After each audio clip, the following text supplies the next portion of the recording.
There we go. Well, welcome, Luis. How are you? I'm doing well. Thank you. Thank you for having me. Yeah, no, I'm so excited to share your story and tell us a little about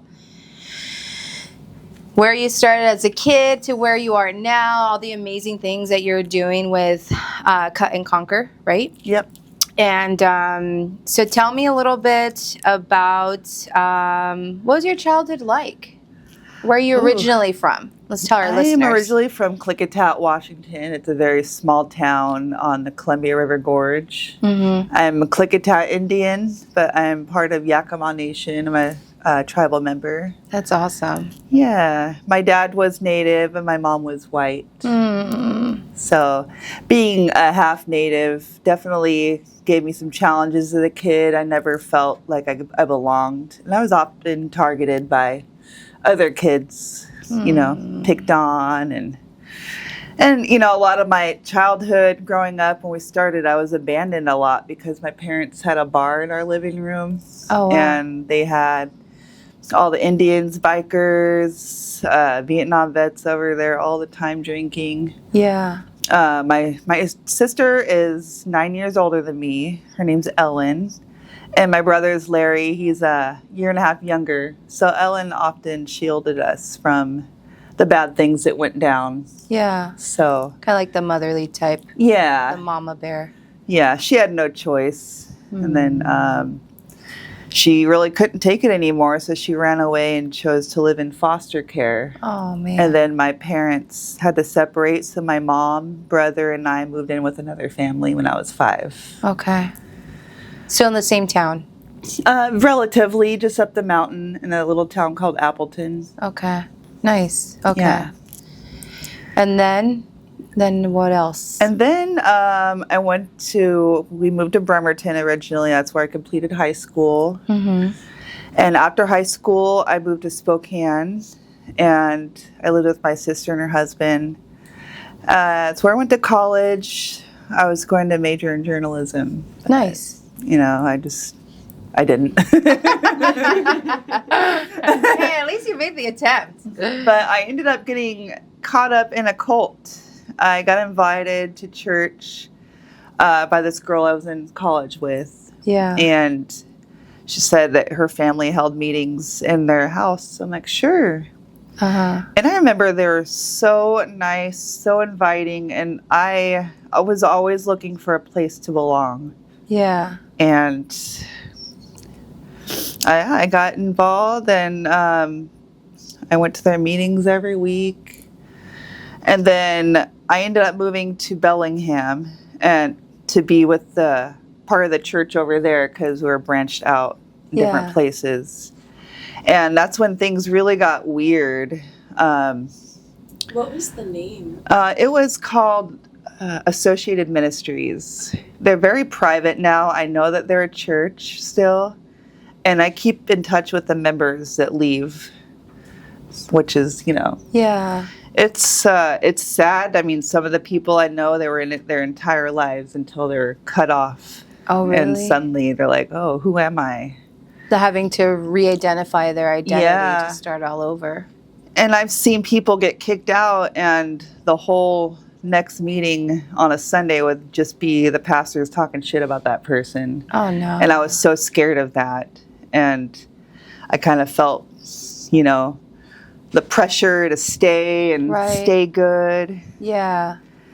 Well, especially having like the traumas, right, of like growing up and seeing what you saw.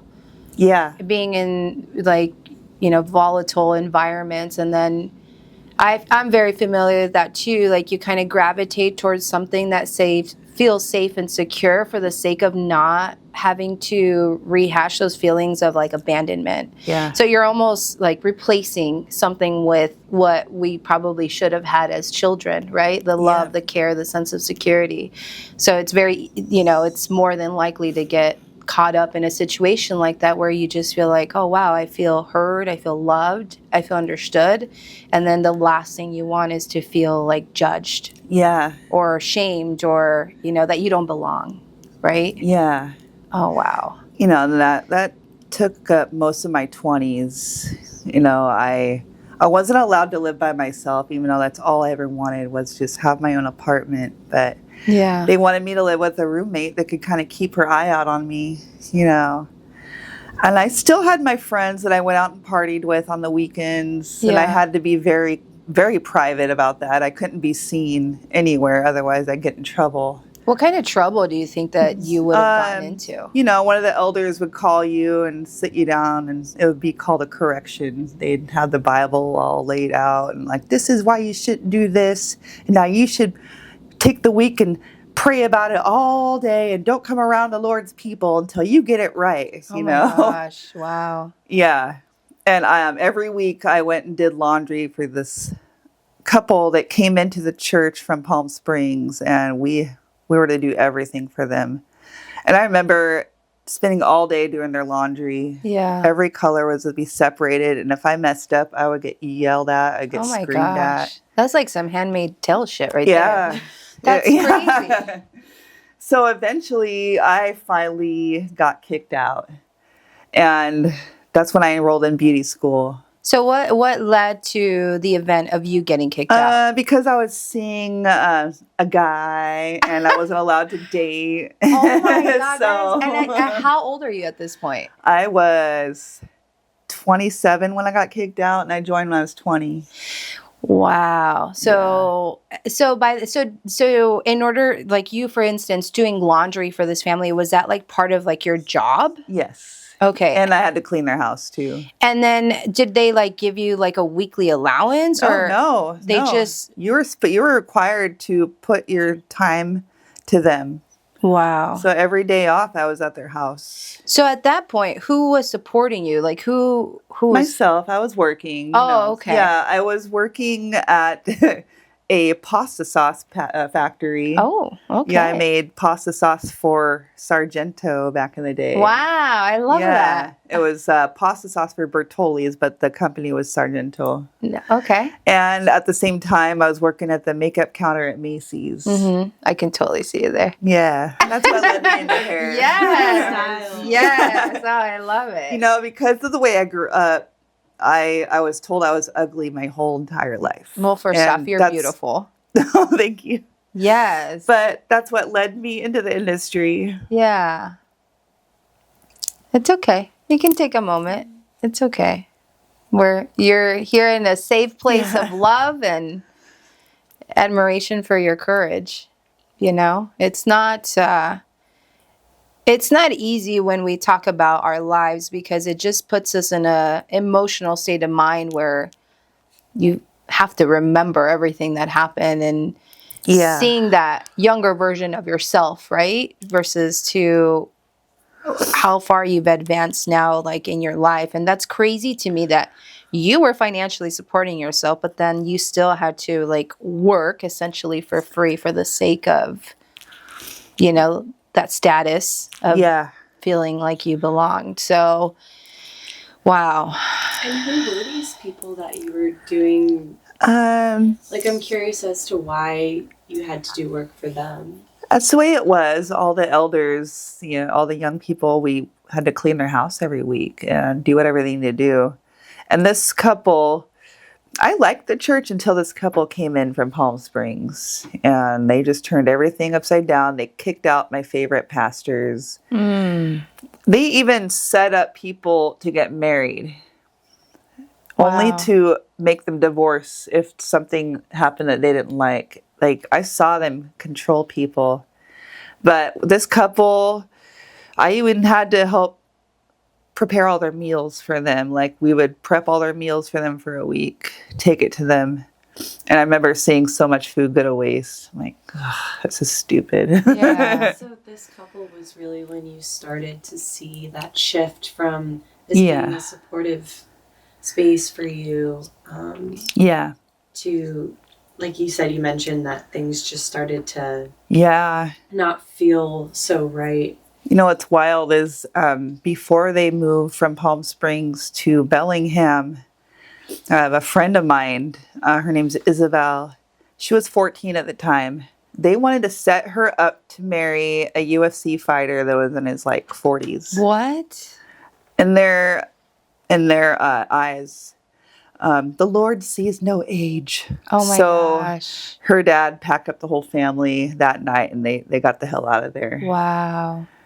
Well, I know that and I don't know the exact states, but there are some states where it's like legal to marry a minor.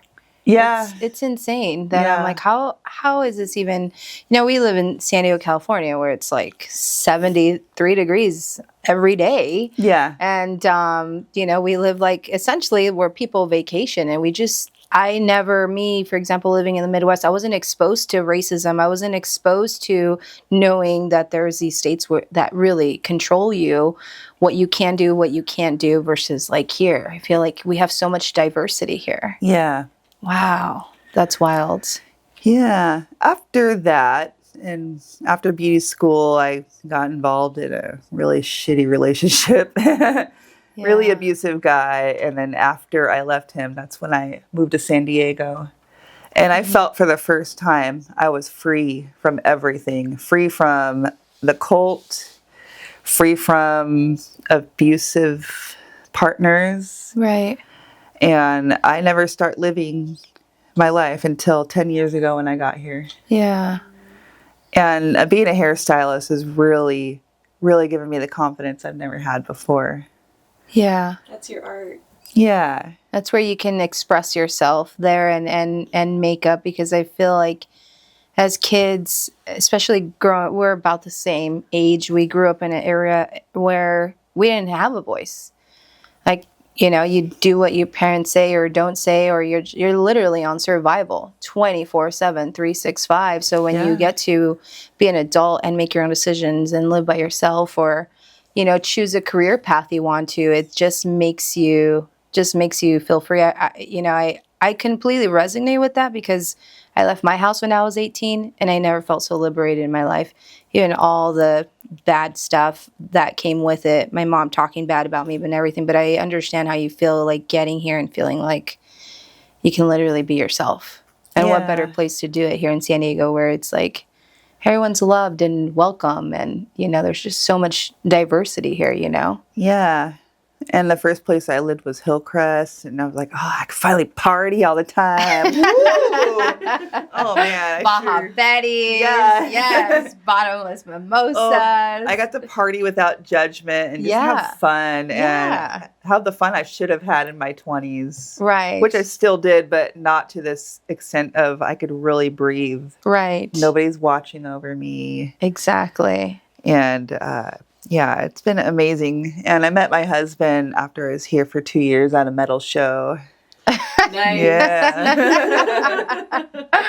So tell us about how you met your lovely husband. Because, by the way, I've met him. He's awesome. He's so sweet. I actually had the pleasure of meeting both of them at an F45 class. That's how we met, and we became friends. And he's super kind. I mean, he's just like so gentle, I feel like. He is. He's kind to everyone he sees. No matter who it is, he's just accepting, and I've never met anybody like that. Right. And he's so kind to me. Tells me I'm beautiful every day. Good. Like, because you roll are. Out of bed. And Yes. Like, okay. What do you say, pal? And how has that been a challenge for you, having your childhood that you've dealt with, and now being with a man that fully loves and adores you and tells you you're beautiful every day? Like, have you come across any challenges, like accepting that? A little bit. But when I first got here, I had this roommate, Miranda. And I remember, I don't know, I was going through something. And she says, "You are worthy. Never forget that. Mm-hmm. You are worthy of love that comes your way." And I never forgot that. And I remembered that. It's like, yes, I do deserve this. This is exactly the man that I prayed for. Mm-hmm. And God really delivered for me. Right. Yeah. And how long have you guys been married now? 7 years. 7 years. Oh my gosh. Together for 8. Yeah. Yeah. And he's...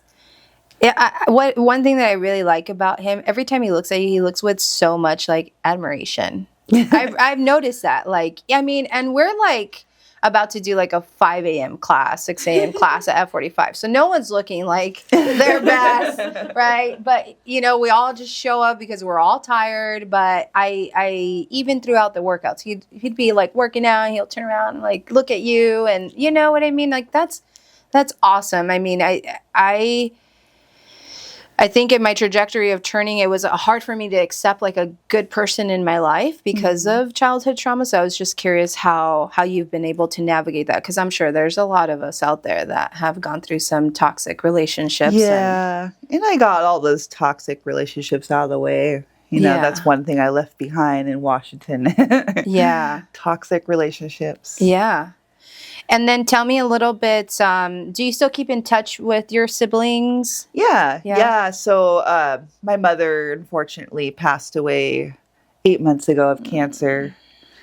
Sorry. So about 6 months ago is when she went to the hospital. And we found out she can never go home again. She's going to need full-time care. So that really put my siblings and I in touch with each other, and we loved and supported each other through this really hard journey. Right. It's hard for me because I live here in California and she was up in Washington. Yeah. And during that time, I was drinking to numb the pain. Like, it was just so bad. I've never just felt such despair.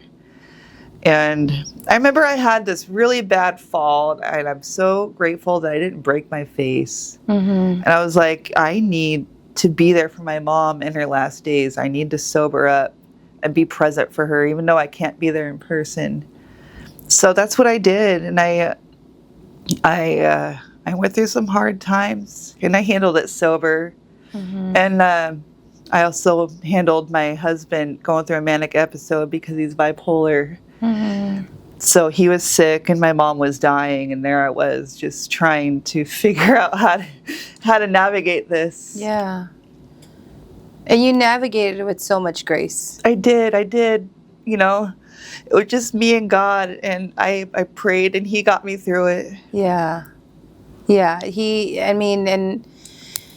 And God works in, you know, mysterious ways. And I firmly believe he doesn't put you in circumstances, situations that he doesn't know that you can't, you know, deal with. And right. I commend you for it, because I remember speaking to you during those times, and it just, you know, as a friend, sometimes you just feel like so helpless, right? Because you can't. I'm a fixer, and I know you are too. You just want to fix and make everybody happy, but. You know, I firmly believe your mom's with you every day, and you literally like sobered up to be there for her, which is such a big deal. It was, you know, I've been kind of in party mode for the last 10 years, and it felt so good. I got to know myself in ways that I never knew. Right. And one thing that helps me get through my hard times is doing service work. Yes. You know, when I did service work for people in the cult, even though, I mean, there were jerks, I felt good. Right. So for the last 4 years, I've been going to a veterans home that Path runs and donating haircuts to veterans. And I've recruited other barbers and stylists to join me. So after the funeral, I got invited to do haircuts for a probation fair. And I showed up because I knew that that's what my heart needed after everything I went through. Right. And it was so awesome. And I met these 3 other barbers that also have been doing their own outreach. And we started Cut and Conquer that day. I love that. That's how we met.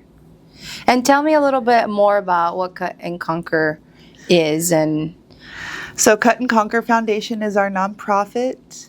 Our mission is to motivate, educate, and transform justice-impacted youth, adults, seniors, veterans, as well as those experiencing homelessness to attain a healthy lifestyle via haircuts, education, personal development, and financial literacy. That's awesome. Yeah. I mean, one thing that I know for sure, I mean, I've sat in your chair, so you know a lot about me. Yes. Like, I'm sure you know a lot about other clients. But one thing I will say, like, the service that you do, it really changes people. I mean, every time I leave there, I leave with like so much sass that I'm like, it's just like a boost of confidence. And I thank you for that, because I mean, now you're helping, others that, if they are experiencing homelessness or something. Like I get choked up when I see people do that, because it really changes how they feel. And sometimes they just need that love and attention, for 5 minutes, 10 minutes, 20 minutes, however long it takes to feel heard and understood. And it could really change someone's life. Yeah. And some of these members with Cut and Conquer, like, who are they? I know that you mentioned that they're barbers and stylists, but... Let's see. We got Kendall. He's in recovery, and he likes to do outreach. Mm-hmm. Got Josh. He owns a barber shop in National City.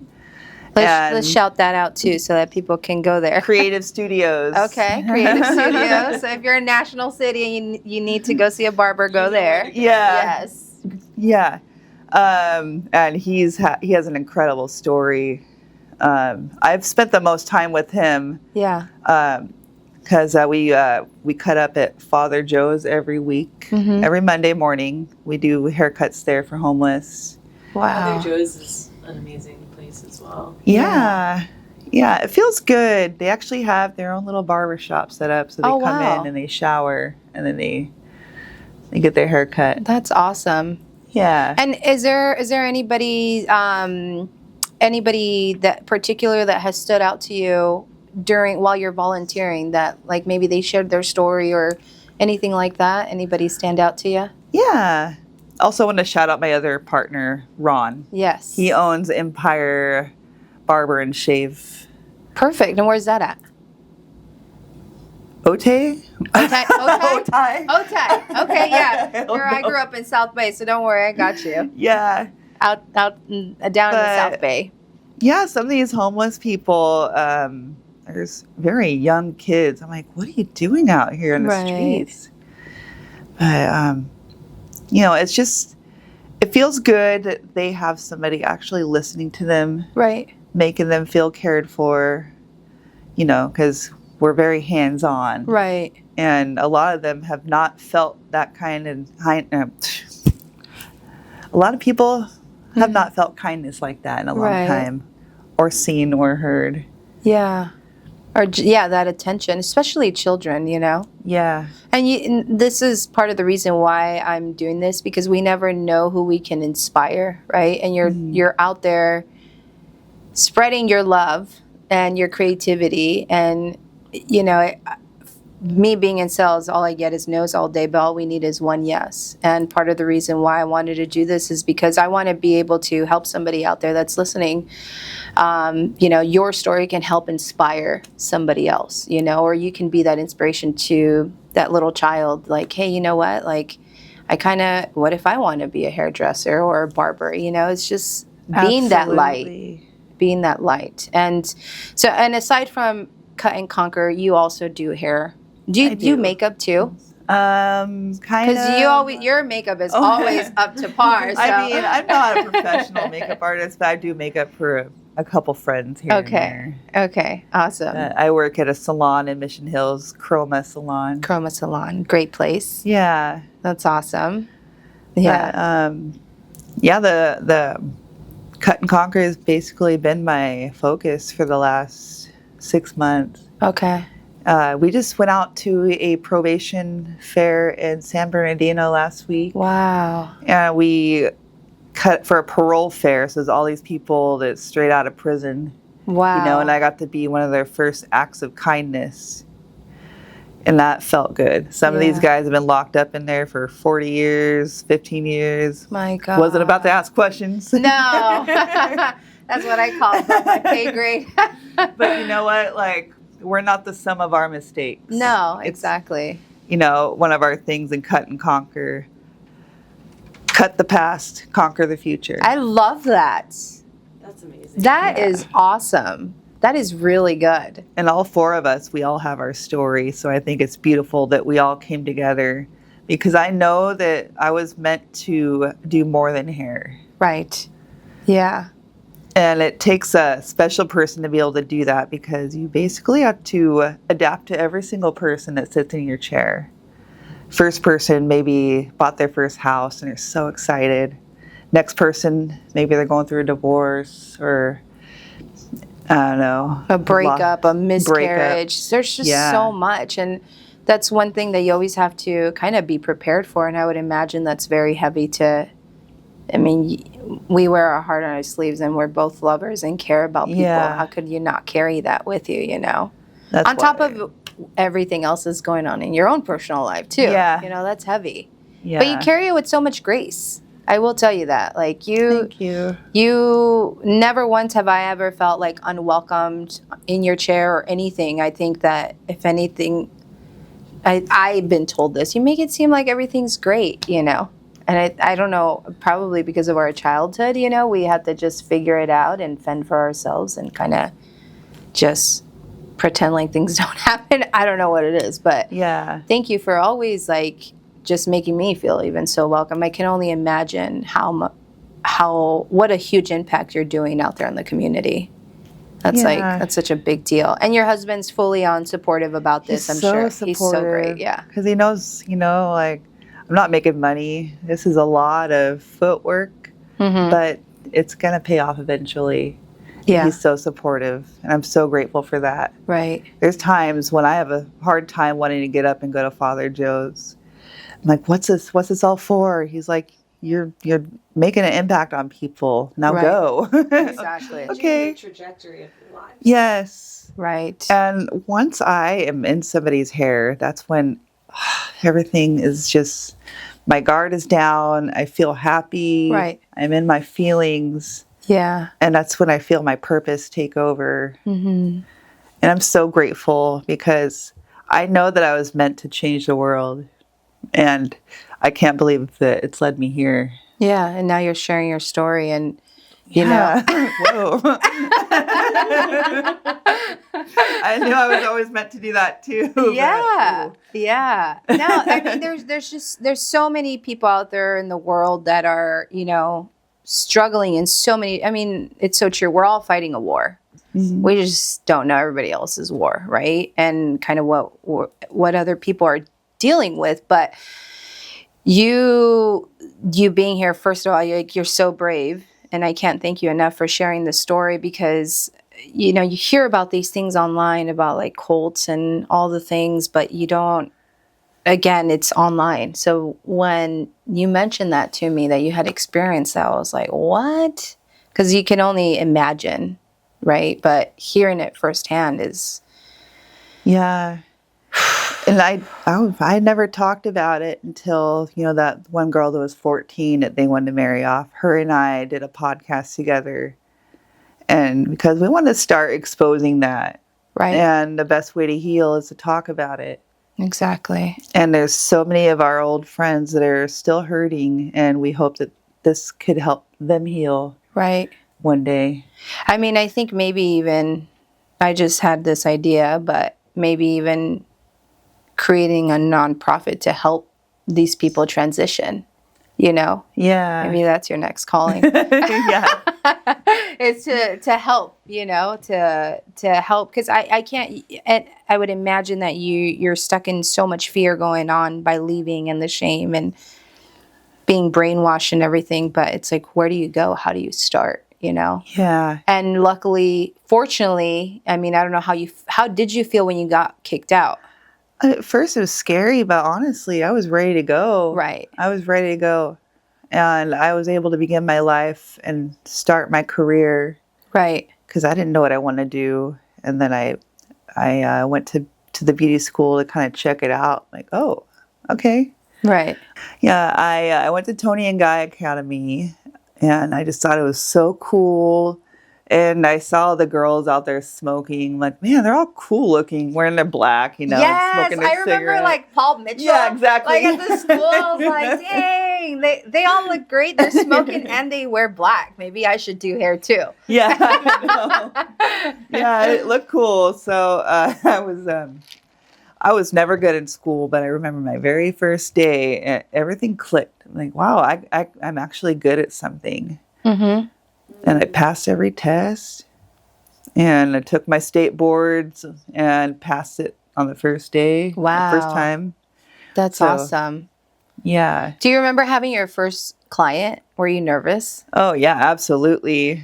I started with, the basic one length cut. Uh-huh. And of course I was nervous. Yeah. I mean, it started with friends, so that helped kind of go in it until you put on the floor and then you're taking care of actual clients. Yeah. What is like your most favorite hairstyle or like color? Like what do you love to like when somebody like if you're like Alba, come to my chair and this is what I want to do. Like but just you, not like me. Like what's something that you enjoy doing the most? What really gets me excited is doing highlights. I like doing bright blonde because, Yes. Yes. And especially if it's somebody that has naturally lighter brown blonde hair. It's like, oh, perfect. Yes. Perfect canvas. Yes. That's my favorite. And I love doing fun colors. Like recently I did a bright green root with black, like Billie Eilish. Oh, nice. Yeah. Wow. No, I know. I that's why I asked, because I know that you love doing like color too. Color is definitely also like your specialty too. Yeah. Yeah. And then also your husband has twins, right? Yep, he has twins. So we're a bonus mama too. Yeah. That's awesome. Yeah, Christian and Kaylin, they're 25. And they live up in Carlsbad with their mom. And what's your relationship like with them? I get along with them good. Kaylin more so because I do her hair. That's awesome. So, and it means a lot to me because her being the only girl in the family, she's often not seen, not heard, not taken seriously. Yeah. So I get to be that for her. Yeah. And that means so much. I was able to help her through all of her boy problems. Right.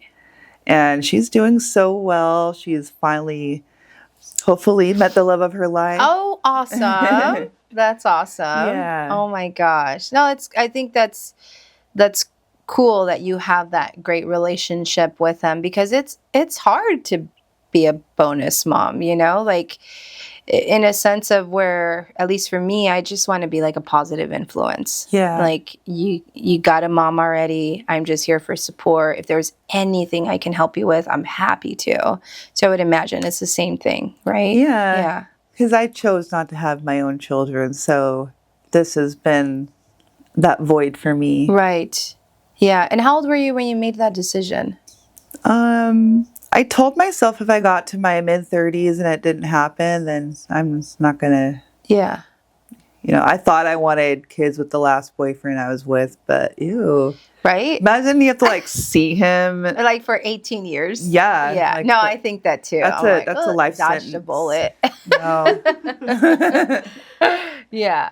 And honestly, I don't know, call it selfish, but I just want to do whatever I want. Yeah. So. I hear you on that. Yeah. I feel like when you're younger and you haven't had that freedom, right, there's that piece of you where you're by yourself and you can choose right what you're doing with your time finally. Yeah, right. Finally. That's a good point. Yeah. Yeah, my mom would always tell me, you're going to give me all the grandchildren. I'm like, there's no way, because I was helping my sisters change diapers at like 11 with my nephews. I'm like, it's still up in the air for me, but I think it's a very like courageous decision to make, is, like, I'm making this decision and you're good with your bonus kids and you're fine. Yeah. I think that's awesome. Plus my brother and sister, they have their own kids. So my mom, she got to have her grandkids. Yes. Yeah. Yeah. So I'm Native American, and my nephew Arlo, he must be 8 now. He's always had long hair, long braids. Beautiful. And he's been close to his grandma his whole life. So when she passed away, he got his first haircut, because natives, when they're grieving, they cut their hair. Wow. I didn't know that. Yeah. So he chose his own barber shop that he wanted to go to, and he knew what style he wanted. Oh my gosh. Yeah, that was huge. And then do you still, I don't know anything culturally, but I know that there's like powwows and stuff, right? Yeah. But and please educate me, are the powwows like according to each tribe, or can you go to another powwow? It's for you can go to any powwow. It's a bunch of tribes coming together. Gotcha. Like I go to the one in Balboa Park that's on Mother's Day weekend every year, and that's all different California tribes coming together. That's awesome. Yeah, because I'm so far away from the land where I'm from. Right. I try to divulge as much as I can in the culture here. Yeah. Like recently with my foundation, we did hair for a Sycuan Fashion Week or fashion show. That's awesome. That was really cool. Yeah. And we've gone out there and we've done back to school haircuts and backpack drive with Sycuan. That's really neat. So we have a good relationship with them too. That's awesome. And you, is there anything like what's the word I'm looking for? Like traditions that you do that you did as a kid, being Native, that you do now? Not really. I mean, I sage a lot. But one thing I do is I made these earrings. Those are beautiful. And when I'm able to sit there and focus, my mom said to always pray when you bead. Oh. So that's what I do. Yeah. And it's it's something I want to get into more, is more beading. I'm trying. Yeah, no, it looks great. Yeah. A lot of focus. It's a lot of counting. Yes, a lot of counting, a lot of like just the patterns and everything. No, that takes a lot of focus, a lot of patience too. Yeah. That speaks a lot about you. It's so relaxing when you're in the zone and you're just praying and praying good things. Right. Especially when I go to make earrings for somebody. I just pray for that person the whole time. That's awesome. When I'm done, I smudge them with the sage stick. That's cool. Yeah. And then you gift them. That's awesome. So if there is one thing that you would tell the younger version of yourself, knowing what you've experienced in life through your childhood, your early 20s, the cult, knowing, what would you tell that 5-year-old version of yourself, knowing that you're here now, that you're in a loving relationship? You are worthy. Yeah. That would definitely be it. Yeah. Have you ever, like I you know that TikTok thing where you like hugging the younger version of yourself? Yeah. Oh, man. I don't know if I could handle that. Oh, man. Like to see, at least for me, to see that younger version of myself, like, I mean, just feeling that lack of like love and just a hug and just like you say, to be someone to tell you that you're worthy, right? It kills me. Like I see that younger version of myself and I think like that poor little girl, like the younger version of yourself, like she had no idea. Nothing was her fault, being at such a young age, being involved with all the chaos.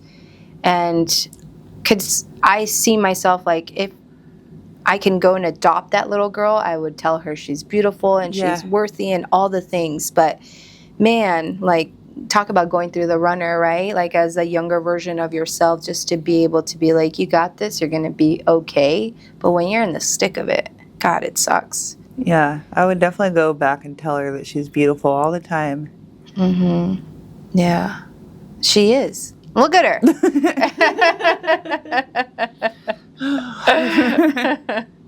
She is, and